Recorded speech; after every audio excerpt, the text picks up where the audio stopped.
눈 속에 혼자 남겨진 5살 꼬마, 다 죽었다고 생각했지. 겨우내 그 추운 설악산 눈 구덩이에 갇혀 있었으니까요.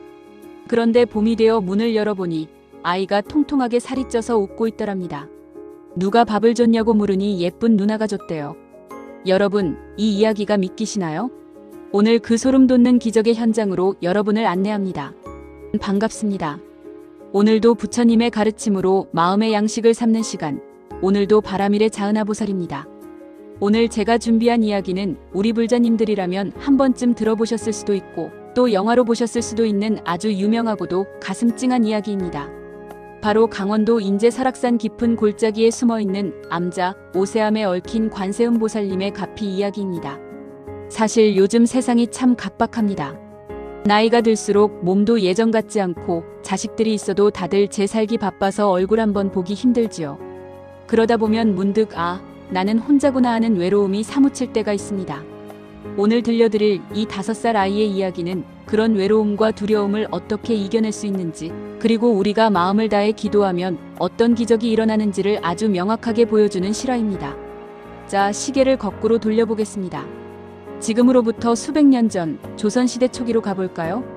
혹은 문헌에 따라 신라시대로 보기도 합니다만 가장 널리 알려진 매월당 김시승 스님과 관련된 이야기로 풀어보겠습니다. 강원도 인제군 설악산, 그 중에서도 아주 깊은 내설악의 관음암이라는 작은 암자가 있었습니다. 지금의 오세암이지요. 이곳에서 한 스님이 수행을 하고 계셨는데 스님 곁에는 5살 배기 어린 조카가 하나 있었습니다. 이 아이는 부모를 일찍 여의고 갈 곳이 없어 스님이 데려다 키우고 있었지요. 어느 해 늦가을이었습니다. 설악산의 가을은 유독 짧습니다. 찬바람이 불기 시작하면 금방 눈이 쏟아질 기세지요. 스님은 다가올 겨울을 나기 위해 식량을 구하러 산 아래 마을인 양양까지 다녀와야 했습니다. 그런데 문제가 생겼습니다. 산세가 험하고 길이 먼데 이 어린 5살 아이를 데리고 가자니 아이가 견디지 못할 것 같고 혼자 두고 가자니 마음이 놓이지 않았던 겁니다. 고민 끝에 스님은 결단을 내립니다. 아가야, 삼촌이 겨울 양식을 구하러 얼른 마을에 다녀오마. 며칠이면 되니까 그동안 무서워하지 말고 법당에 계신 저 관세음보살님을 보고 있거라. 그리고 무서울 때마다 관세음보살, 관세음보살하고 부르면 보살님이 엄마처럼 너를 지켜주실 거야. 알겠지? 아이는 똘망똘망한 눈으로 고개를 끄덕였습니다. 네, 스님. 저 밥 먹고 기도하고 있을게요. 빨리 오세요. 스님은 아이를 위해 며칠 먹을 밥을 지어놓고 장작을 아궁이에 넉넉히 넣어둔 뒤 서둘러 산을 내려갔습니다. 그런데 이게 무슨 운명의 장난일까요? 스님이 마을에 도착해 장을 보고 다시 산을 오르려는 찰나 하늘이 어두워지더니 굵은 눈발이 날리기 시작했습니다. 그 눈은 우리가 생각하는 한방눈 정도가 아니었습니다. 설악산의 겨울눈은 사람 키를 훌쩍 넘길 정도로 무섭게 쏟아집니다.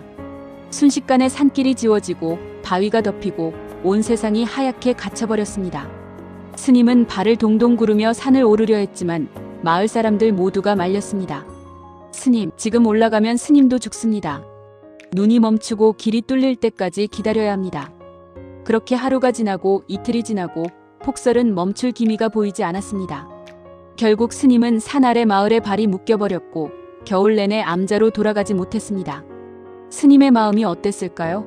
아이고, 내 죄다. 내가 그 어린 것을 죽였구나. 그 추운 산속에서 굶어 죽고 얼어 죽었겠구나. 스님은 겨울 내내 피눈물을 흘리며 가슴을 쳤습니다. 긴 겨울이 지나고 드디어 이듬해 3월, 눈이 녹기 시작했습니다. 스님은 마을 사람들과 함께 미친 듯이 산을 올랐습니다. 아이의 시신이라도 거두어 장례를 치러주어야겠다는 생각뿐이었지요. 헐떡이는 숨을 몰아쉬며 암자에 도착한 스님은 떨리는 손으로 법당 문을 열었습니다. 그런데 여러분, 문을 여는 순간 믿을 수 없는 광경이 펼쳐졌습니다. 법당 안에서 맑고 청아한 목탁 소리가 들려오는 겁니다. 관세음보살, 관세음보살. 놀란 스님이 안을 들여다보니 죽은 줄만 알았던 5살. 조카가 법당 한가운데 앉아 목탁을 치며 기도를 하고 있었습니다. 삐쩍 말라있기는커녕 얼굴에 홍조가 돌고 살이 통통하게 올라 아주 건강한 모습이었습니다. 스님은 아이를 와락 껴안고 엉엉 울며 물었습니다. 얘야, 내가 도대체 어떻게 살아있는 거냐? 그동안 밥은 누가 주었느냐? 춥지는 않았느냐? 그러자 아이가 아주 천진난만하게 웃으며 대답했습니다. 스님, 왜 이제 오셨어요?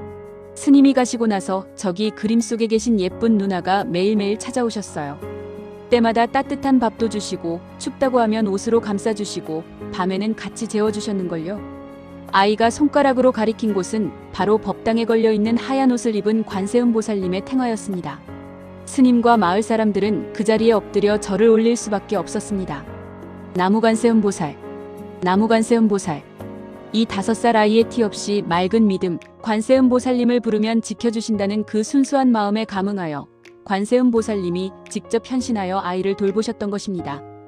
이 기적 같은 이야기를 기리기 위해 그 뒤로 이 암자의 이름을 다서도해 세자를 써서 오세암이라고 부르게 되었습니다. 이것이 바로 오늘날까지 전해 내려오는 오세암의 유래입니다.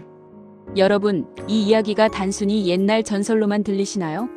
저는 이 이야기 속에 우리 불자들이 평생 가슴에 새겨야 할 중요한 메시지가 담겨 있다고 생각합니다. 첫 번째는 간절함과 순수함입니다. 어른이 되면 우리는 의심이 많아집니다. 기도를 하면서도 에이 설마 이게 되겠어? 내가 이렇게 한다고 부처님이 알아주실까? 하고 마음 한구석에 의심을 품지요. 하지만 5살 아이는 달랐습니다. 스님이 시킨 대로 그저 부르면 오신다는 것을 100% 믿었습니다. 그 일심이 바로 기적을 만든 열쇠입니다.